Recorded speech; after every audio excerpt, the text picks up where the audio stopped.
Hey folks, how you doing? It's Paul at Craftwords with the latest in our Ask Me Anything series. So Wendy Lorraine, oof, you've asked you've asked an interesting one here.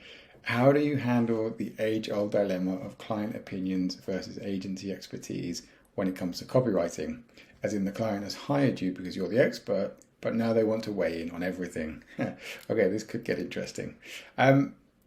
There are a couple of general points I would make, and then there's one very actionable point I'll share.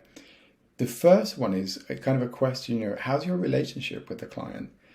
This is really, really important, and it's often underestimated. It's really important to have a good client relationship. It's so much about trust, and sometimes this kind of heavy involvement, shall we say, in copy can come from trust. Perhaps they don't trust you, they're not feeling quite confident, and that sounds negative, but it's not a negative thing. It just, maybe that trust hasn't been built up yet. Could be many things. Another thing I would say is, do they have a point? It's really easy when you get feedback from a client to just think, oh, they're wrong. We know best. But I've had clients come up with great ideas. I've had clients spot things that I didn't spot. It's kind of galling when it happens. You don't like it, but we've got to be thick-skinned enough and kind of professional enough to say, actually, do you know what? You're right. We're both trying to get the best piece of work, and you've had a great idea. So look at that. Then a practical thing I would say to do is, when you're working on first drafts, and we do this a lot here at Craft, when you're working on first drafts, keep it in bullets. And with those bullets, what you want to do is get the factual stuff locked down, so that then when you move into the draft where you're actually kind of writing, as it were, all they're feeding back on is the writing, and so you don't have to separate, okay, is this feedback on factual stuff, is this feedback on kind of writing stuff that you don't like style or anything like that. So that can help you, just separating those two parts out.